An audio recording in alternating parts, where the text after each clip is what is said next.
पण त्यानंतर मग आम्ही कुठून घ्यायचा आणि कसा घ्यायचा आणि घ्यायच्या वेळी काय काय बघायचं, कारण मार्केटमध्ये सगळे फसवायला बसलेले आहेत, पैसे घेतात आणि फसवतात. तर आता घ्यायचा कसा, कुठून घ्यायचा हे प्रश्न पडला. बरोबर.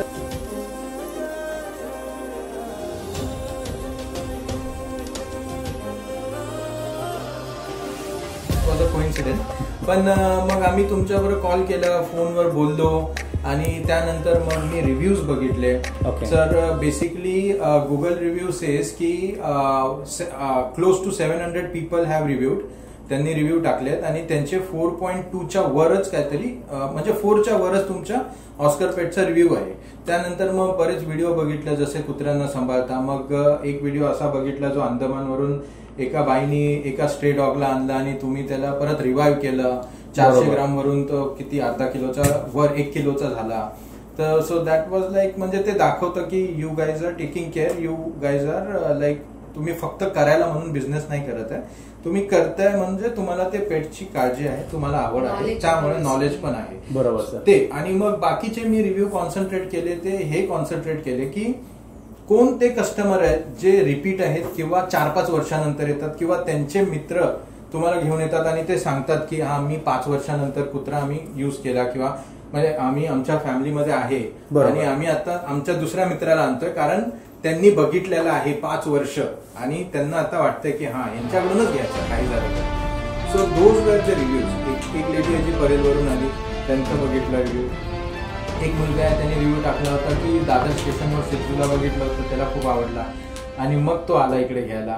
एक रिव्ह्यू बघितला होता की एक यंग मुलगा होता, त्यांनी त्याच्या मित्राला आणला, त्यांनी लॅब्राडॉर घेतला होता आणि मग त्यांनी त्याच्या मित्राला आणलं, कुठला ब्रीड मला लक्षात नाही, पण ते घ्यायला आणलं. So basically those customers were the reviewers who are giving their review after certain number of years, 4 years, 5 years, 6 years. Exactly. तर त्याच्यावरून हे कळतं की बेसिकली तुम्ही फक्त विकून संपलेलं नाही काम तुमचं, तुम्ही असं विकताय की 5 वर्षानंतर कस्टमरला कळतंय की आपण जे घेतला तो हा खरंच तो गोल्डन निघालेला आहे. आणि दुसरी गोष्ट म्हणजे सर, अजून एक 2 मिनिटं तुमची घेतो. आमच्याकडे इंडियामध्ये जेवढे पप्पी सेलर्स किंवा हा जो व्यवसाय करतात सगळेच करत असणार. मॅडमने आमच्या आता तुम्हाला असं पिल्लू विकल्यावरती एक कस्टमर सपोर्ट नंबर दिला असेल. बरोबर आहे. पिल्लू विकणं तिथे थांबत नाही आम्ही, किंवा बाकीच्यांनी पण असं नाही करायला पाहिजे. पिल्लू देण्यानंतर तुम्ही कस्टमरला किती गायडन्स देताय, कस्टमरचे क्वेरीज, कस्टमरला काही अडतंय, त्याच्यासाठी कस्टमर सपोर्ट सर्व्हिस मला नाही वाटत पूर्ण इंडियामध्ये ऑस्कर पेट्स, मला एक अभिमान वाटतो आमच्या पूर्ण टीमचा की कस्टमर सपोर्ट आमचा असतो. त्याला काही टायमिंग्स आहेत, असं नाही की आम्ही रिलायन्स सारखं 24 तास खोलू शकतो, राईट. अजून तरी फॉर्म तेवढी झाली नाही आणि देवाची वर्गणी पुढे झाली तर सर नक्कीच मी 24 तास पण करीन. पण कस्टमर सपोर्ट नंबर यासाठी दिले आहेत का तुम्ही जेव्हा घरी घेऊन जाता, तुम्हाला 15 दिवस, 20 दिवस, महिनाभर, 3ऱ्या महिन्याला डाएट चेंज करायचं, असे बरेचसे क्वेरीज असतात जेव्हा पप्पीचं एज हे वाढत राहतं. आमचे डॉक्टर्सची team all over Maharashtra, all over India आहेच सपोर्टसाठी.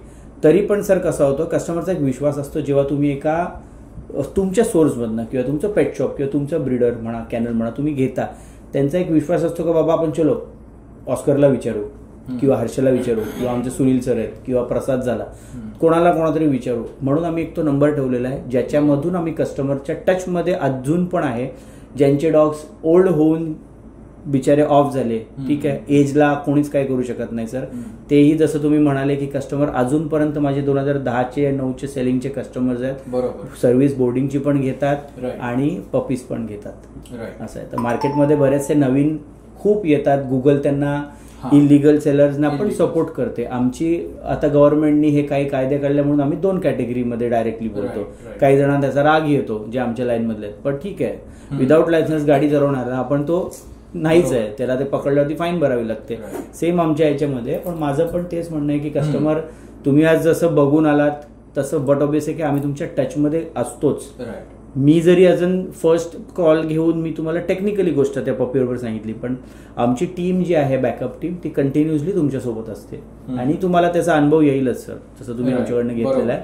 हर्षा, सुनील किंवा मग तिथे दिनेश सर आहेत किंवा बरेचसे कस्टमर. मी तर हेच करणार की माझा इनिशियल रिव्ह्यू असेल तो it is only a initial review, but I will leave a note in that initial review की मी अजून 1 वर्ष 2 वर्ष झाल्यावर मी टाकेल रिव्ह्यू. नक्कीच. कारण लोकांना हे समजावं की हा खरोखर तो गोल्डन निघाला का, खरोखर त्याची हाईट व्यवस्थित झाली का, खरोखर त्याला हेल्थ इश्यूज नाही आहेत का, खरोखर जे आम्ही विश्वास टाकून घेतला की ते पेरेंट्स चांगले होते, त्याचे आई वडील जे होते बरोबर ते खरोखर होतं का. कारण त्यांना आम्हाला कळणार तेव्हाच की 1-2 वर्षांतर त्याचे हेल्थ इश्यू नसणार, त्याला केस गळती जास्त नसणार, त्याला काय असं म्हणजे बेसिकली ओव्हरऑल हेल्थ इश्यूज नसणार. ते सगळं बघितल्यानंतर मी माझी सेकंड रिव्ह्यू असेल ती माझी फायनल असेल. तोपर्यंत मध्ये तर आम्हाला कळणारच. त्याच्यावर definitely definitely we will refer other people. Sure. नक्कीच. आमच्या एकदा व्ह्युअर्सला फक्त पप्पी झोपलाय सर दिसतंय, पण एकदा जर आमच्या व्ह्युअर्सला दिदी जर पप्पी दाखवणार.